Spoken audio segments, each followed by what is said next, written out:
A single word opens the recording booth: time. Hiddleston stops himself and calls for another pass. Relief crosses his voice on the second attempt, followed by a quick clearing of the throat. Then he tries the word once more, settled and ready to continue. Two images anchor the opening voiceover. One casts time into a wheel, looping the past endlessly back over itself. The other turns it into an arrow, driving straight ahead with no return. Production begins on February 10, 2020, and doesn't wrap until 299 days later. Editors whittle that total down to 6 episodes, 280 minutes, and 17 seconds of finished programming. A second pass compresses the experience again, down to this hour-long documentary, a brief time capsule, a remembrance of things already past. Hiddleston calls for economy. Nothing in the runtime can go to waste. Then he turns the story back to its start. By the end of the first day, disbelief keeps creeping into Hiddleston's voice. He can hardly believe the show is finally rolling. 10 years after first putting on this costume, he still can't quite believe he's back in it. Gratitude rounds out the speech. Thanks to the crew for day 1 of 849. Applause meets the toast, and everyone marches on together. Memory carries him back to 2008 and the release of the first Iron Man, watched while he worked in Sweden with Kenneth Branagh. Branagh caught the film the following weekend, and the two agreed on how extraordinary it was. Soon after, Branagh took the job directing Thor. A running joke from rehearsals lands here. Hiddleston once walked onto a stage carrying an empty water cooler, swinging it like the hammer of Thor. That bit of nonsense helped convince Branagh to invite him to audition. Branagh already sensed the opportunity it represented for so many people. A brief clip cuts in. One brother remarks that it's been a long time since he's seen the other smile. Hiddleston's memory of the first audition stays vivid. He can still picture the whole afternoon. The material hid the real characters behind fake names. The brothers became Michael and Lucas, and he learned both parts before walking in. In character, the line he read pledges that their friends will stand with him in defending their home. His own brother refuses to. A month later, the call comes for both Hiddleston and Chris Hemsworth on the very same day. Meeting him for the first time, Hiddleston senses the start of something extraordinary, not knowing where it will lead. He simply likes the man in front of him. That alone feels like enough. From that point on, he throws his whole self into the part, soul and all. A producer's voice picks up the thread, describing Tom as a fan favorite whose take on Loki keeps finding organic ways back into the story, fresh each time. Mid-interview, a clip flashes by of Loki declaring himself everyone's savior. Back on camera, the producer lays out how, when Disney Plus needed a signature series, Tom looked like the obvious choice, given both the character's richness and the size of his fan base. Something shifts after Avengers. Hiddleston realizes Loki has taken on a life of his own inside the audience's imagination. By Comic-Con 2013, Kevin Feige floats an idea: send Hiddleston out on stage fully in character. The crowd's roar erupts before Hiddleston even finishes agreeing. That stretch of time, he says, can't repeat itself, one he doubts he'll ever live again. Stepping off the interview set entirely, Hiddleston describes crossing into the world of the character, the room's energy hitting him in a way he still can't shake. On stage, a single call for his name draws the crowd's answering shout, 3 times over. Feige, Louis Despacito, and Victoria Alonso land on the same call: Loki must stick around. On screen, Loki formally introduces himself: Prince of Asgard, son of Odin, rightful king of Jotunheim, god of mischief. Hiddleston recalls meeting Joe and Anthony Russo, who called Infinity War a labyrinth pulling in every character at once, the writers still refining it beat by beat. One certainty held firm from the start, though: the film would open with Loki handing the Tesseract to Thanos. Thanos delivers a cutting verdict: the worst brother yet. Hiddleston fills in the rest of what the Russos told him. Right after handing over the cube, Loki dies at Thanos' hand. Turning to Feige afterward, he asks if that's really the end for the character. He gets a flat yes, no resurrection this time. The choice makes for an extraordinary beat, precisely because it makes Thanos' power impossible to doubt. Broussard weighs in on why that sacrifice had to stay intact. Undoing it, or hinting that it never truly counted, would have cheapened the emotional weight the film had already earned. Even so, the team wanted more stories out of Loki. A clip rolls of him cast as a search and rescue coordinator, followed by a jab about how he manages to keep his stomach settled. It draws a curt order to be quiet. Endgame comes together around a wrinkle the writers build in, Broussard recalls. Somewhere inside the Avengers time travel plan, something goes wrong. Chaos breaks out around a staircase in the clip that comes up next. Loki seizes the Tesseract and vanishes, a complication that knocks the heroes back on their heels and one the film never resolves. That loose thread becomes the seed of a conversation between Broussard and Kevin Feige. Could this unresolved disappearance kick off a whole new way of telling a Loki story? On screen, Hunter B-15 immediately brands him a variant, and Loki meets it with nothing but a bemused request to repeat herself. Broussard's larger point picks up from there. Television has always belonged to the anti-hero, the medium that gave the world Don Draper and Tony Soprano. Because it buys enough room to understand someone, another format might simply label the villain. That runway is exactly what draws the team to explore what makes Loki tick. Doing the math, they find something striking: 10 years of films under 2 hours of screen time. The character already carries outsized weight. 6 hours of television now expands his story dramatically. Wright sums up the tone in 4 quick strokes: serious, dramatic, thrilling, and more than a little wacky. Credit for that balance goes to a writer's room led by Michael Waldron, all of them working to crack the internal logic of how this world runs. Central to that logic sits one puzzle the show keeps circling back to: what does it actually mean for the TVA to manage all of time? Waldron admits most people expected something closer to Quantum Leap, Loki riding shotgun with Paul Revere, nudging history along. His pitch, from the very first meeting, pushed the opposite direction entirely: blow up whatever assumptions the audience walks in with. He leaves the verdict to the audience. Finding a director for the series brings Broussard through plenty of strong candidates and good conversations, but Kate Herron rises above the field on the strength of her take on the material. Herron remembers her agent's warning before that first meeting: treat it like a casual, low-stakes conversation and skip preparing a full pitch. She ignores that advice completely and walks in with one anyway. The result, Wright says, is the most electrifying pitch he'd ever sat through, one that already resembled the show the series eventually became.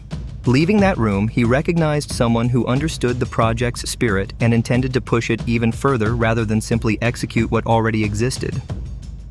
On set, Herron calls out blocking to the cast, telling them to raise their weapons together and hold the line, ready for a fight. Broussard remembers asking her directly what she thought the show was about, and her answer landed simply: self-acceptance.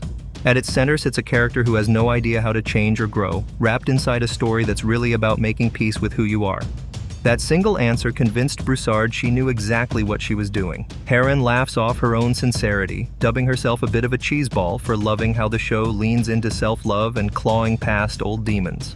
Digging into raw emotion matters most to her, letting characters stay messy and even unlikable when the truth calls for it, a choice that, to her, simply feels more real. On set, she pushes the actors further. Don't be afraid of stepping on each other, she tells them.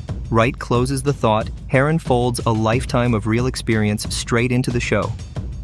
Sylvie's history in offices that resemble the TVA, down to the fluorescent hum, accounts for her instinct for exactly which buttons drive Loki out of his mind. Years of navigating bureaucracies, just like it taught her where the pressure points sit. A shush cuts off the chatter, and a recording starts to play. Inside it, a voice narrates that time itself may move at a constant rate, but the feeling of it never does. An hour lost in the glow of a beach bears no resemblance to an hour trapped in a dentist's chair, though the clock ticks the same in both.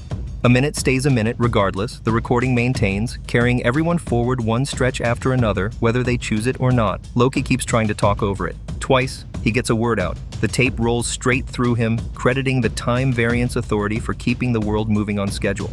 Broussard traces the Time Variance Authority back through decades of Marvel Comics, an organization that has held his attention since he first paged through those books at the company. Long before the show existed, he suspected a bureaucracy quietly running all of time and space could carry real dramatic weight. On screen, someone tells Loki to move, and he warns back that someone up the chain is botching everything. Broussard calls him the trickster prince of Asgard, a god of mischief stuck playing the villain, and lays out the appeal of yanking him out of his own timeline and dropping him somewhere the rules no longer apply. Viewers first meet him in his Avengers costume, an elaborate fighting outfit by any measure. Loki rejects the label outright. This, he insists, is fine Asgardian leather, far too fine to call a costume. Wada wanted the opening to hit like a stark contrast, something loud enough to announce itself immediately. Loki barks for a pause. A director's countdown gives way to the scene itself. Screams and grunts fill the frame, and guards drag him through it. Hiddleston recalls stripping Loki down for that sequence, trading the elaborate costume for a standard-issue TVA jumpsuit, and in doing so, exposing his most vulnerable core. Loki mocks the setup anyway, sarcastic about a trapdoor floor, insisting he's ready for it this time, and Mobius corrects him that the chamber doesn't work that way. Liar, Loki spits back. Hiddleston reflects that the sequence needed to offer insight beyond the surface of a superhero costume, peeling back an actual layer of the character rather than just displaying him. No one knows what he's capable of, Loki growls. Mobius, for his part, suspects he does. Hiddleston remembers sitting down with producer Kevin Wright and several writers who described a new figure to him, an analyst at the TVA named Mobius, a great intellect and a scholar who somehow understood Loki better than Loki understood himself. He kept wondering who would end up playing the part. Owen Wilson steps into frame, the answer everyone needed, and a round of banter breaks out over there only ever being one person right for the role, a joke that lands harder for arriving sideways instead of head-on. Wilson recalls that early Marvel approaches for Iron Man, Thor, Captain America, and even Hulk all came and went before Mobius. He waved most of them off half-joking. He confesses he simply likes the name itself. No cape, no powers, just a name with its own kind of weight to it. Waldron sizes Mobius up as the exciting swerve in a show built on anti-heroes, a down-the-middle, old-school hero standing next to everyone else's moral mess. A clock is always ticking, Mobius warns. Something else counters that at least it beats the alternative. Waldron calls him the rascally detective, the perfect foil for Tom. Mobius needles Loki about his training and his jet ski. Loki goes along with it like a natural. Wilson describes arriving in Atlanta and sitting through what the cast nicknamed the Loki lectures, Tom walking him individually through the character's lore, pulling up clips, laying out everything he considered essential. Wilson started jotting down phrases Tom used to describe Loki, and some of that language worked its way into his own dialogue later. The beat closes on a callback to his own glorious purpose, exactly where the documentary has been pointing. Hiddleston recalls Owen once asking him plainly what he loved about playing Loki, not what critics saw in the character, but what Hiddleston himself loved. Loki plays every key on the piano, he answered. He hits the light, major keys without effort, and reaches the heavy ones with equal ease, using his left hand, deep, sorrowful, angry chords that give the character its full range. That sounds about right, Owen replied simply. Loki barks for silence, orders someone back into their cage, then needles that he can hit the heavy keys too. Wilson recounts a quieter exchange, one day when Tom quoted something and Wilson asked if it was Shakespeare. It was Hamlet, Tom told him. Wilson beams, proud just for placing the reference. When Wilson asked if Tom had ever played the role himself, Tom described being directed in it by Kenneth Branagh and how rewarding the experience was. After a beat of very English politeness, Tom turned the question back on him. Had Wilson ever played Hamlet? For Wilson, it marked the first time in his career anyone had even thought to ask, since he can't imagine Ben Stiller ever wondering the same thing about him. Asked which Shakespeare play he'd choose, Wilson names Two Gentlemen of Verona. Pressed on whether he knows it well, he claims he knows it by heart, and Tom nearly loses his composure trying not to laugh at the bluff. Wilson admits the bluff mirrored exactly how he'd felt when asked about Hamlet, pure politeness covering pure nerve. He could have played it in a school production once, someone reminds him, and points out he actually knows most of Hamlet by heart without realizing it. Wilson recites a line from the real opening of Two Gentlemen of Verona to prove the point, though he concedes he doesn't know the play itself, only a Shakespeare class from college years back. Talk of time moving differently inside the TVA drifts through, and Wilson circles back to costume. He and Owen agreed early that the character needed to feel like an escape from himself, and the wig became the key to that shift. The mustache stayed non-negotiable for Mobius, tied directly to the character's comic book roots and the real detective he's modeled on. Compliments roll in, dashing, then dapper, then smart, then fancy. Wilson jokes he can't afford to shave it now, and floats, keeping it permanently, a mustache following him past the role itself. He likes the whole look, comparing it to a kid's sense of make-believe. A voice calls for gear on screen. There's been an attack, and Wilson circles back to the hat, which reminds him of a 1940s gumshoe, a vibe he thinks suits this version of the TVA entirely. Watto wanted Mobius to look like an off-the-rack detective, his entire wardrobe seemingly pulled from the TVA's Lost and Found. A description of Loki, insubordinate, stubborn, unpredictable, draws an easy laugh. It sounds like someone else everyone in the room already knows. Waldron recalls that the timekeepers always sat in the writer's room like a big, omnipotent, faceless threat. Partway through drafting the series, the team realized the story needed something closer to the ground, a threat with a face. And that role fell to Judge Renslayer. A furious line closes the sequence. No ridiculous bureaucrat gets to dictate how his story ends. Renslayer cuts off Loki's claim to his own story, insisting it never belonged to him. Tom Hiddleston sums up the judge as a figure built with poise, authority, and power by Gugu Mbatha Raw, holding the seat of the TVA's Chief Justice. Sharply, a single interjection from Renslayer breaks the quiet of the clip.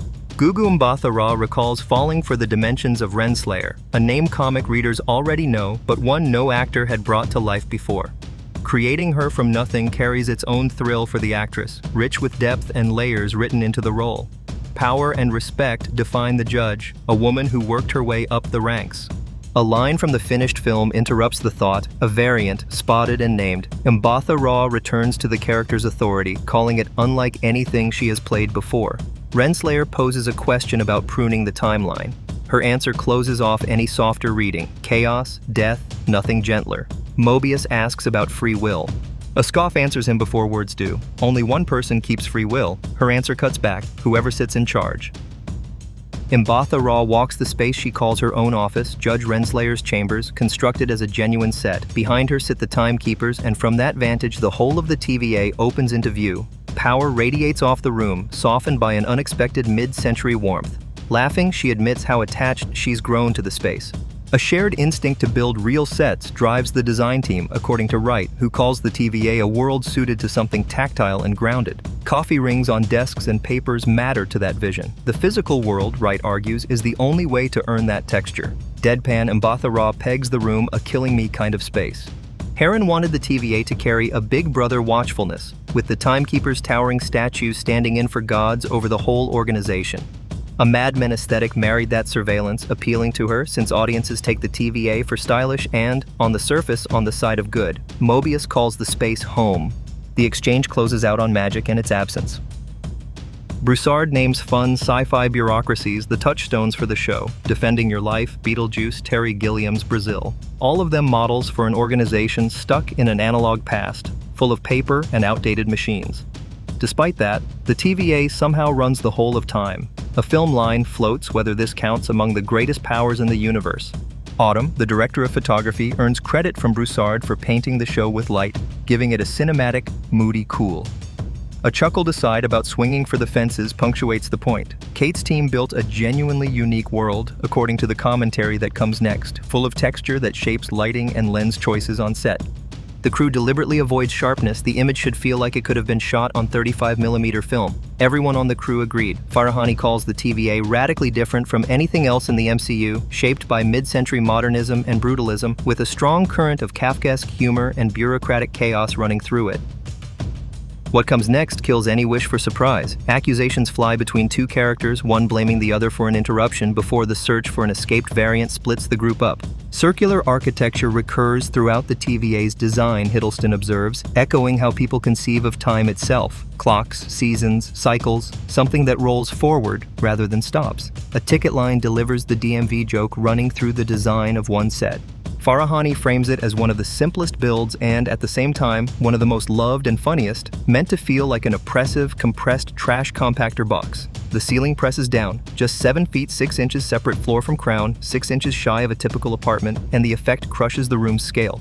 Above, a sea of illuminated circles glows white, each one hiding a chrome-tipped bulb that throws light upward, giving the whole ceiling the look of a field of watching eyeballs. Nylon ropes and stanchions corral the crowd below like cattle, stripping away any sense of free will. Miss Minutes thanks visitors to the TVA and urges them to report back on the service. Hierarchy runs through the entire structure, plain in ranks like Minutemen, analysts, and judges, and mirrored directly in the architecture. Corridors modeled on the Shining's overlook stretch on without end, security sitting at one level, management above it, and Renslayer's office higher still. Establishing that sense of class, even in the walls themselves, mattered enormously to the design team. Costume choices reinforced the same system. Hunters wear solid black, while the enlisted Minutemen carry a harlequin pattern of contrasting panels that shift from person to person, playing with the show's ideas about time and space. Prune it on sight. The order comes for any Loki spotted in the field, with a joke tacked on about pruning the bad one first. Stripping individuality from every recruit sits at the center of the organization's design, according to Wada, who reserved a single mark of personality for B-15, kill counts scratched into the surface of her helmet. Badass barely covers it, the description continues. Physically skilled, strong, dedicated, loyal to the end. An ambush catches both characters off guard, one snapping that his Loki could never earn anyone's trust. Casting settled the moment Wunmi walked into the room, the recollection goes, an instant recognition that the character had arrived. Conversations about faith and religion shape the part further, drawing on the idea of an epiphany that changes everything afterward. Happiness reads plainly on her face in the next clip before a sharp remark breaks it. Warmth balances out B-15's edge in the description that comes with it, making her both approachable and the show's most dangerous fighter, an action hero plainly. Bringing a character like her into the MCU counted as a genuinely exciting beat for the team. None of the stunt work had come before this role, and excitement about it runs through the commentary too. Comfort with a weapon mattered above everything else. The time stick snaps open with a twist, its light switching to orange to mark something for pruning. A near miss with the weapon draws a startled reaction on camera. Mosaku introduces the Tempad next, a gold-cased device styled like a mobile phone that summons a time door on command, the tool used to cross between a new branch and back to the TVA. McDonald describes chasing a look for that technology that reads neither futuristic nor archaic, something closer to an ethereal, out-of-time quality. The script's own description, a glassy time door, clicked the concept into place almost immediately. David Lynch's Dune and its practice fighting shields gave McDonald's team an early visual anchor for the time doors. A camera test shoot followed, and one captured element sent the whole process straight into LookDev. The team built and discarded roughly 150 separate designs before settling on one everyone liked. Fancy technology draws a dry remark on screen, matched by a jab about threatening interrogation tactics and a line about two people caught in a loop of their own making. The Time Theater marks the point where the production broke the back of its early shoot schedule, home to one heavily weighted sequence. A blunt question about enjoying pain, then killing, opens the interrogation. A threat answers it, met by a jab about a mother's death. 30 pages of dialogue between Loki and Mobius carry the Time Theater sequence, built entirely around identity, philosophy, and life, and the result reads thrilling rather than static, a joking accusation about being DB. Cooper draws a joking answer about a lost bet with Thor. Scripts stay limited on a Marvel set. Secrecy meant that during filming in the Time Theater, two actors found themselves staring at an empty stage meant to hold a paused image of the Avengers. Loki rises from his seat and sets down the time disk. Editors and filmmakers cut the sequence together in real time on set, testing which moment plays best before settling on where to pick the clip back up. Heron recalls moments when the crew watched two actors stare at a blank wall and nothing more. Kate and Tom built a rhythm anyway, trading references. One beat lands like Dark World, the next like Avengers. For his solo reaction shot, Heron cuts back to the earlier clip of Mobius dying, and the actor works alone against a memory only he can see. Heron calls that filmed reaction genuinely beautiful, even though part of the crew clearly found the whole thing strange at first. Full hearts go into it regardless. That single shot binds the set together, and beyond it, Owen and Tom's on-screen chemistry ignites something larger, a chess match the two characters keep playing across the entire show. A summons lands on Loki's desk. A fugitive variant has been killing Minutemen, and stopping him needs the god of mischief. Loki wants to know why him specifically. The truth hits harder than expected. The variant they're hunting turns out to be Loki himself, another version of him. Confusion crosses his face. He can only repeat the question. Hiddleston frames it plainly: the enemy of an enemy makes a friend, but Loki remains by far his own worst enemy. 11 years of playing him, across 6 films spanning 13 hours and 50 minutes, have pitted him against his brother, his father, frost giants, elves, Avengers, and Titans. Every one of those battles, in Hiddleston's account, pales beside the war Loki has always fought inside himself, until now. Underneath everything, the show sets out to watch Loki learn how to love himself, and that arc needs somebody willing to walk in and challenge every view he holds. A pointed correction shuts the beat down, the matter at hand has nothing to do with him, and he backs off without pushing further. Broussard lays it out. Sophia plays a character called Sylvie Lushton in the comics, once Loki's apprentice, groomed by him toward becoming a great sorcerer. Their show's version reworks her into another version of Loki himself. Loki presses twice over, wanting to know what Sylvie thinks she's doing to him, certain she's trying some enchantment. She denies it outright and cautions him that it wouldn't work regardless. He blames magic. She corrects him. His mind simply overpowers that kind of trick. A female variant of Loki who leans closer to the comics Enchantress than anything the show had done before, yet reimagines the character completely, pulled DiMartino into the story. DiMartino frames it simply: two versions of Loki collide in Sylvie, but the show pushes them somewhere new rather than repeating either one. A quick reassurance passes between them: stay steady, it'll work out fine. Sylvie ranks among countless Loki versions scattered across unlimited universes, DiMartino points out. A Nexus event tore her away from her Loki life in Asgard and shoved her into a parallel existence ever since. Life has treated her badly the whole time. A scream tears through the on-screen clip, Sylvie taking a hit mid-fight. Wada lays out the brief, the costume still needed to read like Loki's lineage while feeling more lost and found, armored in a way that suggests she'd assembled it piece by piece inside her hideout. Every layer seems chosen to let her recede into the world around her, yet still come across tough and armored underneath. DiMartino points to how much of the design borrows straight from Loki. The gold shape at the neck, the leather, the cape. Green circles mark her arms too, tying directly back to Loki's own color, with smaller touches of Enchantress mixed in. Above all, the team wanted something practical, a costume built for fighting and running, not heels and a leotard. A Minuteman grunts under a blow, and a scream carries over the fight. DiMartino calls the role a gift. She plays an absolute badass, furious, taking on every one of these guys at once. Heron finds real fun in Sylvie's fighting style next to Loki's, hunting for the small differences that separate a female version of him from the original. Heron chalks most of it up to nature and nurture. Loki grew up inside a palace, Heron points out, and it shows in how balletic and graceful his fighting looks. Sylvie's history runs the opposite way. Raised on the run through an apocalypse, she fights like a feral cat and you half expect her to bite. At one point, she rips off her own horns and shoves them straight into someone's face. Loki, by contrast, favors big, sweeping arm movements. Heron describes Loki's approach in Matador terms, built on elegance and showmanship rather than brute force. Hiddleston sets the goal plainly: build on everything already established, but push it toward even more grace, if that's possible. It works, Hiddleston reasons, as another way of carrying the story forward, and a cool one at that. Strip away the action and spectacle, and what remains centers on identity, on someone finding a place in the world. A jab lands, he's not a serious man, he agrees happily, he's a god after all, and shrugs off the follow-up insult that brands him a clown. Heron calls the Shuru sequence in episode 3 a genuinely big beat for Loki and Sylvie's journey, the first time the two of them actually function like a team. Getting onto the Ark and making sure it launches becomes the immediate problem. Push on how, and the reply comes back simple: go around. Hiddleston describes Loki and Sylvie sprinting through the town with the stakes cranked to their peak, the sequence needing enormous momentum and propulsive energy to work. Khosra built an entire town for it, just built it, on the back lot, from nothing. Wright remembers planting the flag early on Shuru. Big, practical, a real city people could run through, so the studio simply built the city. What stands now carries some of the classic look of a frontier town, but plenty of it breaks completely from anything seen on Earth or anywhere else established across the MCU's alien worlds.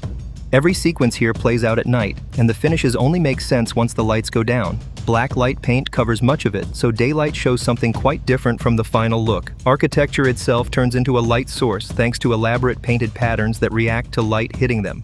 The result reads almost like floating, glowing patterns across the entire set. Sylvie puts the question to him plainly: do they trust each other? Loki's reply comes back yes, and she can trust him too. A crowd's noise rises around them before she gives a short, satisfied reply: good. They walk together through a tunnel and out into the city of Shuru itself, one leading the way for the other. The set opens up in full with a flourish.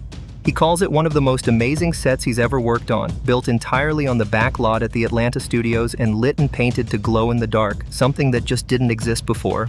Even by Marvel's own scale, he's never stood on a set this size. Farahani lays out the challenge. The crew shoots the sequence in one continuous take, which demands a set that's fully photographable across all 360 degrees. Every surface needs design, construction, and set dressing. A major piece of the puzzle involves building no more set than necessary, so extensive planning during early phases matters enormously.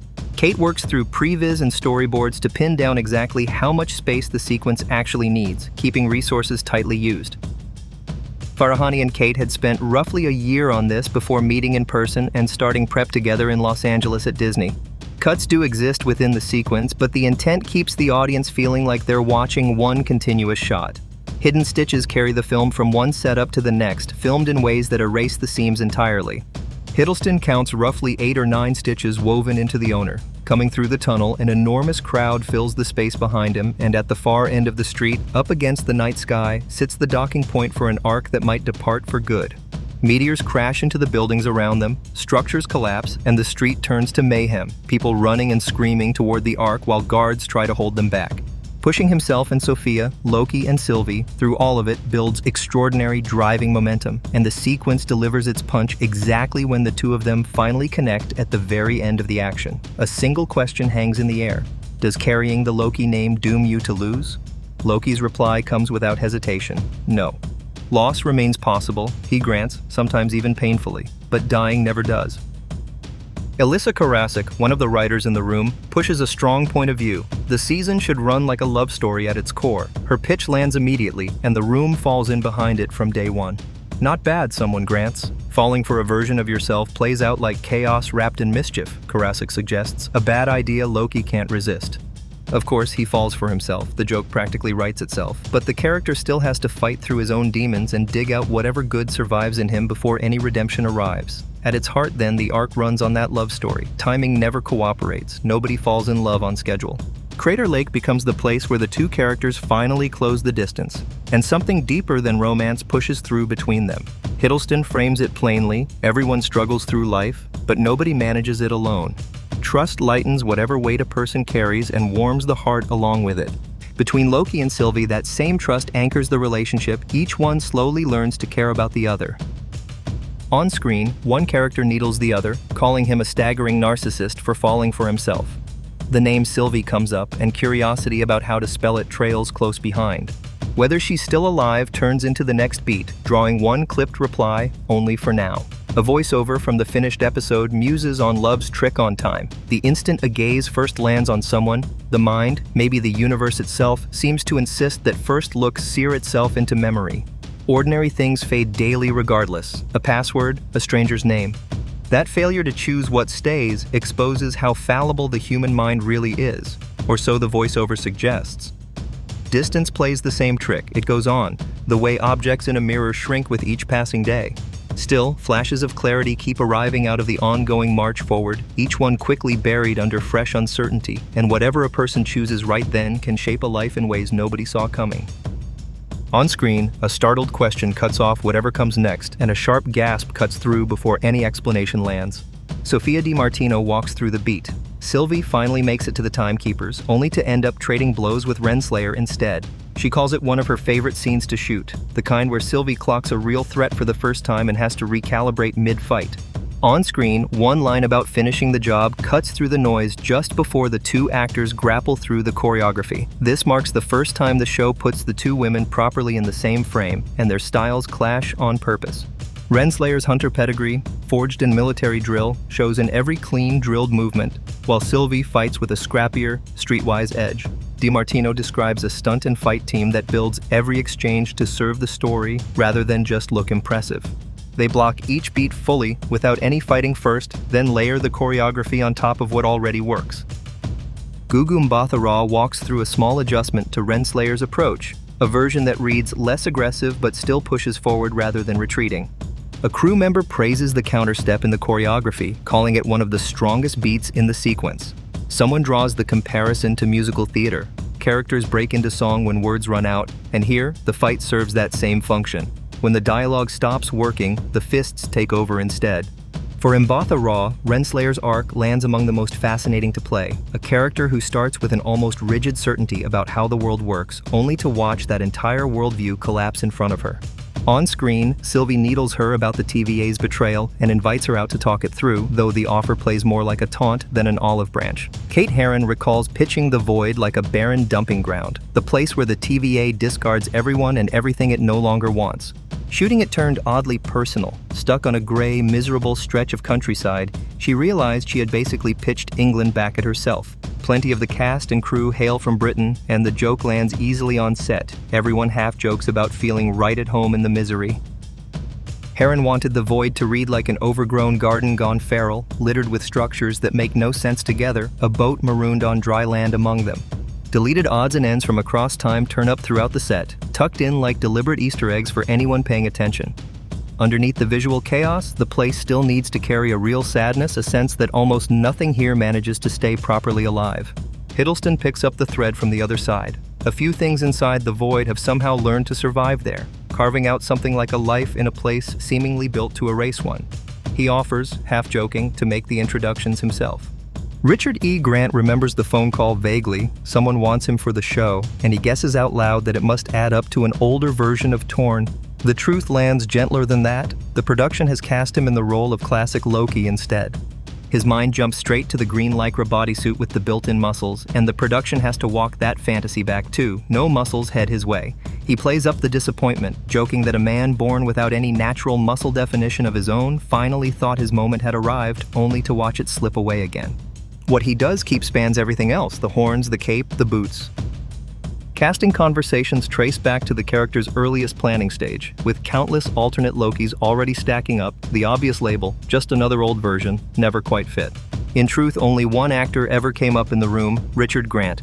A no from him would have left the production genuinely stuck, nobody quite sure what the backup plan even looked like.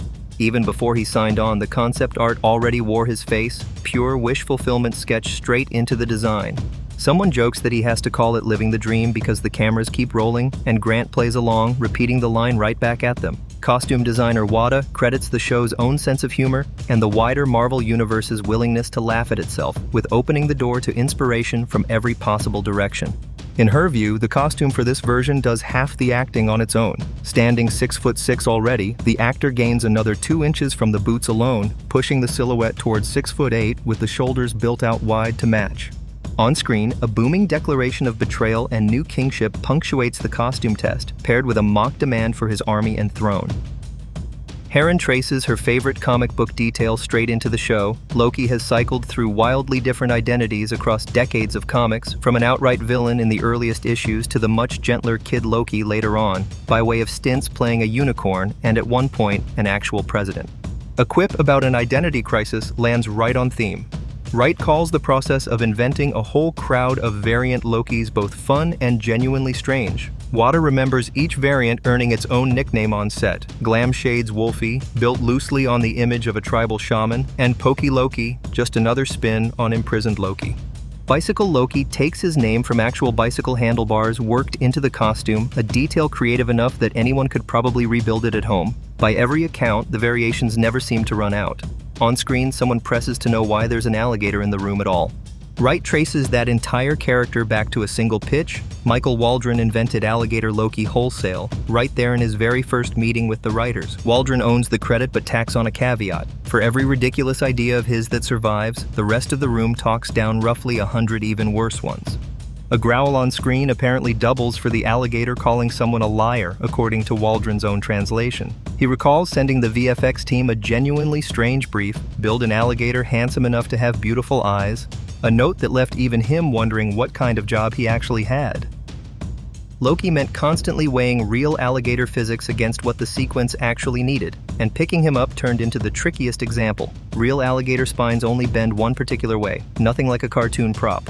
Working with ILM turned up an unusually good piece of reference footage: a genuine support alligator named Wally, calm enough on camera to look almost unbelievable. That single animal ends up shaping how the digital alligator moves and holds itself throughout the show. A generic reptile never fit the brief, the team maintains. This alligator needs Loki's own cheeky grin baked into its face, that same mischievous glint showing through scales and teeth. Every design choice tries to stay grounded in real alligator behavior, wherever possible, while still finding room for personality. On screen, a snarl breaks out of the creature, and someone's scream cuts back almost immediately. Hiddleston describes something living at the center of the void, a storm that actively consumes matter rather than just passing through it. Picture the largest storm ever witnessed: thunder and lightning wrapped around rolling dark clouds.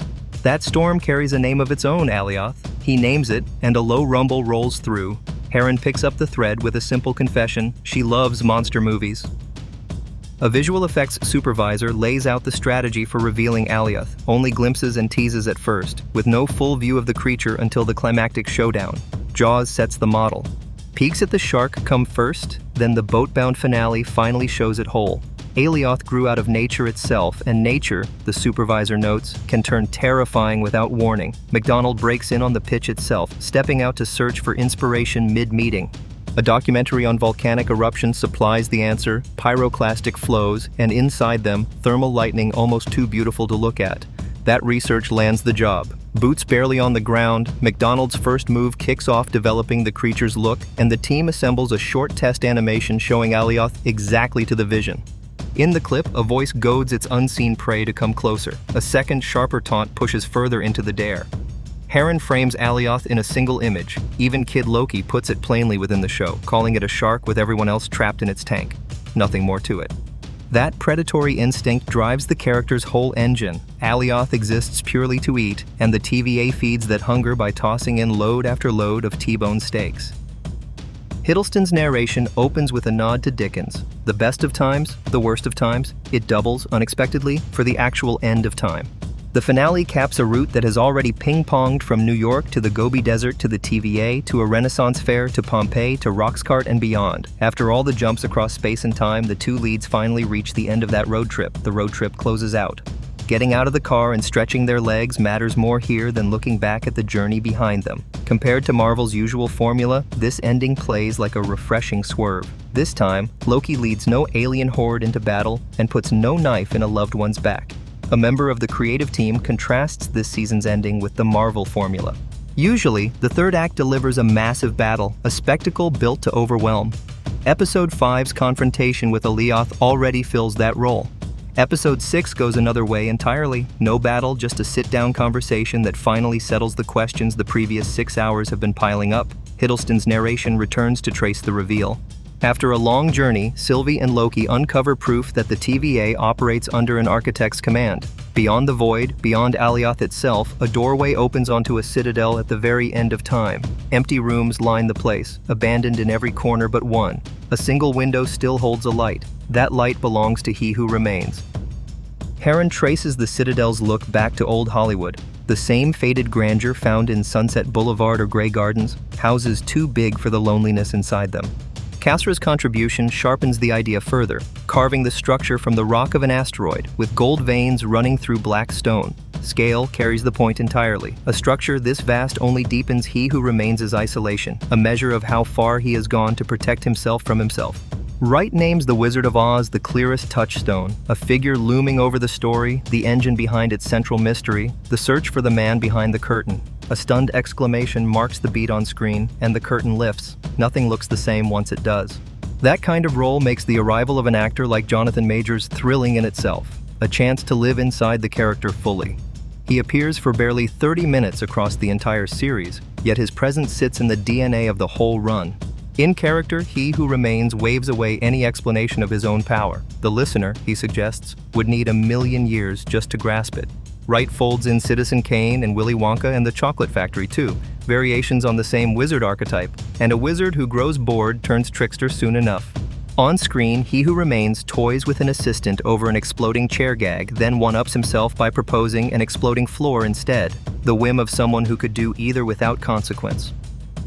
Majors locates He Who Remains right on that borderline between the two. No fixed ground exists there.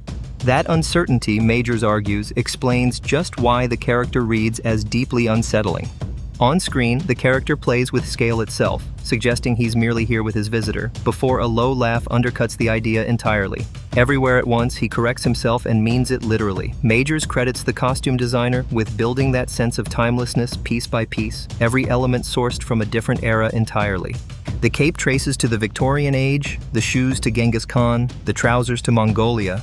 Mixed together like that, the wardrobe itself starts shaping the character. In the scene itself, He Who Remains draws a stark line. Remove him, remove the TVA, and everything burns. Loki pushes back, wanting to know what exactly he fears. One word cuts back at him: himself. A voice behind the camera marvels at the timing. Jonathan Majors joined the production only in its final week and still delivered work people will keep talking about for years. Wright remembers the set itself buzzing with anticipation, the crew already sensing the next phase of the Marvel Universe taking its first breath. Hiddleston's narration turns to naming the threat directly. The variant of He Who Remains that he fears most answers to Kang. On screen, a parting line signals a return soon, almost a threat in itself. Kang exists purely for destruction, Hiddleston maintains, and he grants real curiosity about where Majors takes the role next. Majors describes chasing the largest possible canvas for He Who Remains, a foundation built specifically so Kang could later rear up in opposition to it. Multiple versions of the same man across countless timelines pulled Majors into the role in the first place. Reincarnation, as the character puts it, again and again. The road changes you first. Nobody reaches the end of it unchanged. Hiddleston's narration widens the lens to the multiverse itself. The potential, Hiddleston insists, runs literally infinite. A single universe alone already inspires awe on its own terms. One choice begets another, then another, no end to it. Talk of endless possibility rings differently once a single timeline sits on the table. There, nothing runs that open. Every grain of sand falling through an hourglass changes how every other grain falls after it. Mastery of one's own fate and helplessness before circumstance sit side by side, with no way of knowing how anything turns out before it actually does.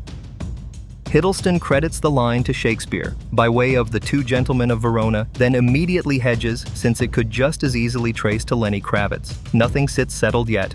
The future of the show stays unwritten, exactly like anyone's own. Off camera now, Hiddleston does the math out loud. 40 years old by the time this chapter reaches Disney Plus 29 when he first won the role. 10 years, closing in on 11. Among the surprises of an entire life, he ranks this one near the very top, tough to sum up in a single sentence. He remembers starting out as a young actor, grateful just for the chance to audition for Thor at all. Costume day arrives with a small milestone. Today marks the first time Hiddleston puts on this particular piece, the horns. At last, he greets the prop almost like an old friend before slipping into character. Fittings months earlier had him wondering when they would finally show up, the last piece of a jigsaw that makes the character whole. Wearing them now carries genuine weight, he admits. On screen, a taunt about growing soft since arriving on Earth needles the character right after. Landing the role of Loki and getting the chance to build an entire film around him exceeded anything he had dared imagine, even taken alone. He played the villain, then the anti-hero. This time offers something new, a real shot at breaking the mold and changing the character for good. On screen, a challenge about seeing things differently meets a blunt admission of distrust, on both sides of it. Hiddleston hopes fans catch that same energy, excitement about wherever the story goes next. Standing at the literal end of the shoot, he hopes what they've built feels genuinely special to people. He jokes that next time, the take finally has to leave him tear-free. Gratitude comes through plainly, standing inside a project that has, in his view, likely shifted the whole direction of the MCU matters most to him. One more tribute closes things out. Hiddleston credits Owen Wilson with quietly cracking open the entire Marvel Cinematic Universe through Mobius. Every film in that web stitches back into the others, each one referencing what came before. Mobius did it. A quiet confirmation seals the point at the very end.